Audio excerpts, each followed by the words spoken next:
Basketball के बाद क्या गिरिडीह को मिलेगी मरीन ड्राइव की सौगात?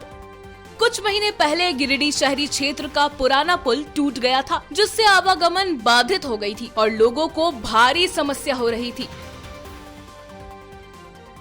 इस समस्या को देखते हुए सदर विधायक सुदीप कुमार सोनू ने उसरी पुल के पाइपलाइन के नीचे एक बांस के पुल का निर्माण करवाया था, जो आज तक सही सलामत है और यह पुल अभी तक छोटे छोटे स्कूली बच्चे, छात्र छात्राएं, बुजुर्गों के लिए आवागमन का माध्यम बना हुआ है। लोग इस पुल से साइकिल लेकर भी पार होते हैं। गौरतलब है कि पुराने पुल के टूट जाने से स्कूली बच्चों को भारी परेशानी हो गई थी। वे जान जोखिम में डालकर पाइपलाइन पर चढ़कर नदी पार करते थे, जो एक बड़ी घटना को आमंत्रित करता था। लेकिन इस बांस के पुल के बन जाने की वजह से बड़ी घटना घटने की संभावना कम हो गई है। हालांकि इस बांस के पुल की बात करें तो यह अभी आवागमन का अच्छा जरिया बना हुआ है और इससे अप्रिय घटना घटने की संभावना भी कम हो गई है। इस पुल के निर्माण में समाज सेवी रामजी यादव का बड़ा योगदान रहा है। उन्होंने इस पुल निर्माण में अहम भूमिका निभाई है। उन्होंने बताया कि उसरी नदी तट पर मरीन ड्राइव का निर्माण किया जाना है, जिसके लिए कई बार अधिकारियों के संघ के साथ बैठक की गई है। उन्होंने यह भी बताया कि अगले साल मई महीने तक पुराने पुल का नव निर्माण हो जाएगा। बहरहाल अब यह देखना दिलचस्प होगा कि आखिर कब तक गिरिडीह वासियों को मरीन ड्राइव और पुराने पुल के नव निर्माण की सौगात मिलेगी। मौजूद है समाज सेवी रामजी यादव जी, जो कि उसरी बचाओ अभियान में काफ़ी दिनों से जुड़े हुए हैं।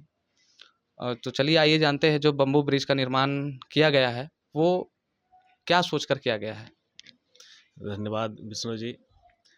उसरी बचाओ अभियान तो लगभग गिरिडीह वासियों का एक दीर्घकालीन सपना है कि वो कैसे वो सुरक्षित हो, और दोनों सिरे से उसका जो मरीन ड्राइव बनाने की बात है उसके लिए भी काफ़ी समय से लोग लगे हुए हैं, आवाज़ भी उठता रहा है। और इसी बीच जो बम्बू ब्रिज का आपने जिक्र किया, तो इसमें उसरी पुराना पुल जो है काफ़ी समय से, मतलब वो आपका के बी सहाय के समय से बना हुआ था, बासठ में ही बना था। बहुत बार बाढ़ वगैरह जब आया है तो डैमेज हो गया था। 2013 के बाद में उसको भारी वाहन के लिए बंद कर दिया गया था, प्रवेश बंद कर दिया गया था भारी वाहन के लिए। फिर 2015 या 16 के लगभग में, मतलब दोबारा जब इस तरह का बाढ़ आया नदी में, चूँकि बहता हुआ नदी है, तो बाढ़ आने के बाद में और भी ज़्यादा डैमेज हो गया था, जिसके बाद में उसका निर्णय लिया गया कि दोनों सिरे से उसको बंद कर दिया जाए, मतलब आवागमन के लिए जो आम नागरिक जा रहे हैं उसको भी बंद कर दिया जाए। काफ़ी इसके लिए हमेशा राजनीति भी हुआ इस विषय पर। 2017 में पुल बनने के लिए प्रस्ताव भी आया था, शायद पैसा आने के बाद भी दूसरी जगह ट्रांसफ़र कर दिया गया।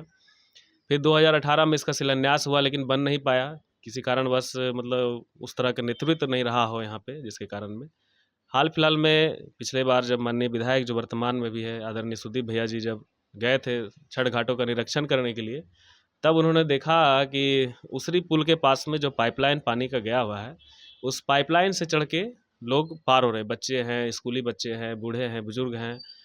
चूँकि ये जो रास्ते का था आपका पुराना पुल, उसको पूरी तरह से प्रतिबंधित कर दिया, मतलब बाधित कर दिया गया था, जिसके कारण में आना जाना वहाँ से संभव नहीं था। तो उनके दिमाग में ये बात आई कि इस तरह से अगर जो बच्चे ऊपर जा रहे हैं, किसी प्रकार का किसी का अनहोनी अप्रिय घटना ना हो जाए, तब उन्होंने पूछा कि इस पे क्या किया जा सकता है। तो हम लोगों का गिरिडीह में बड़ाकर में ही इस तरह से एक बार पुल जब टूट गया था बड़ाकर का, तो वहाँ पे बांस से बनाया गया एक ब्रिज था। तो हमने उनको ये आइडिया दिया कि भैया इस तरह का ब्रिज बनाया जा सकता है जो कि बांस से निर्मित हो, और उस सहूलियत रहेगा, बढ़िया आने जाने के लिए सारा सुविधा उस पर मौजूद होगा। तो इस प्रकार से बम्बू ब्रिज का हम लोग एक कॉन्सेप्ट लेके आए थे। काफ़ी लोगों का सवाल है कि ये ब्रिज बनाने में कितने का लागत लगा, तो ये जानना चाहते हैं आपसे। देखिए, ये ब्रिज चूँकि बांस से बना हुआ है तो तकरीबन ज़्यादातर लागत बांस और लेबर में ही है। तो समथिंग मान के चलिए जो खर्च है उसमें वो 1,30,000 से 35,000 के आसपास उसमें गिरा था। लगभग 550 से 600 बांस का, जंगली बांस का यूज़ किया गया था, जो कि मधुपुर के आगे से लेके आया, उसको मंगाया गया था उसको। क्या ये पुल का निर्माण कर देने से लोगों की परेशानियां का समाधान हो चुका है? देखिए, अगर जो देखा जाए तो अस्थायी तौर पर, चूँकि ये बाँस का पुल तो अस्थायी है, तो अस्थायी तौर पर समस्या का तो निदान अभी फ़िलहाल में है। जो बच्चे ऊपर से पाइपलाइन के ऊपर से चढ़ के पार हो रहे थे, जो बुज़ुर्ग लोग जा रहे थे उस तरह से कष्ट करके, तो अभी तो ये बहुत बड़ी राहत है उनके लिए, और आसपास के जितने भी ग्रामीण हैं इसका लाभ भी ले रहे हैं। अभी छठ पूजा में वहाँ पर भारी भीड़ भी थी, और हम लोगों को लग रहा था कि किसी तरह का अप्रिय घटना ना हो जाए, चूँकि पुल पर उस साइड में जाने का तो साधन था नहीं। और लंबा दूरी तय करके लोग जाते नहीं, तो वो छठ पूजा के जैसे समय में भी कहीं पुल के ऊपर से पार होते आपका पाइपलाइन के, तो काफ़ी अप्रिय घटना हो सकता था। तो उस हिसाब से देखा जाए तो सहूलियत है, आज भी प्रयोग कर रहे हैं लोग, आना-जाना कर रहे हैं, बच्चे लोग आते जाते हैं उसी पे। साइकिल वाला लोग आना-जाना भी कर लेते हैं। मोटरसाइकिल और वगैरह के लिए थोड़ा-सा दिक्कत है अभी। काफ़ी लोगों का ये सवाल है कि पैदल पार होने के लिए तो ये पुल का निर्माण कर दिया गया है, लेकिन उन लोगों को काफ़ी दूर से घूम के जाना पड़ता है। तो क्या लगता है ये जो पुराना पुल का निर्माण कार्य जारी है, ये कब तक पूरा होगा? देखिए, जो लोग दूर से घूम के जा रहे हैं, चूँकि क्या बाइक है तो आसानी से चले जा रहे हैं। पहले ही हमने कहा कि ये अस्थायी पुल है। माननीय विधायक जी का कॉन्सेप्ट एकदम क्लियर था कि किसी को तकलीफ़ ज़्यादा ना हो जो पैदल चल रहे हैं या साइकिल वाले हैं।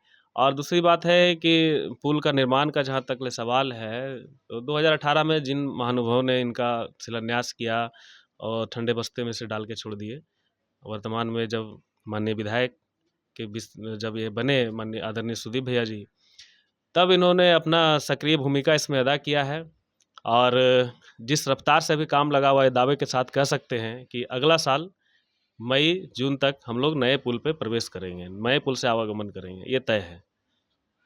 आज जैसा कि हम लोगों ने देखा कि पुल से भी आने-जाने के लिए कुछ लोग पुल का प्रयोग कर रहे थे, और लेकिन आज हमने ये भी देखा कि जो स्कूली बच्चे हैं, उनको देखा कि आज नीचे से घूम के आ रहे थे, पुल रहने के बावजूद। इसका कारण क्या है ये आप? देखिए, आप अभी जो देख रहे हैं उसमें क्या है कि थोड़ा-सा सीढ़ी का व्यवस्था वहाँ पे उस प्रकार से नहीं, पैदल जाने वाले लोग के लिए तो है। तो आप जो भी बच्चे को देख रहे हैं वो साइकिल लेके पार होने के लिए नीचे से जाते हैं। चूँकि साइकिल उस पे पार करना थोड़ा-सा ऊपर से ढलान हो जाता है, इसलिए दिक्कत हो रहा है। और पथ निर्माण विभाग को शायद सूचना दिया गया है कि उसको थोड़ा-सा पक्कीकरण वहाँ पे कर दिया जाए, ताकि ऊपर उतरने और चढ़ने में दिक्कत ना हो। और लाइटिंग का भी व्यवस्था तो उन पहले से किया गया है उन्हीं के द्वारा सारा चीज़।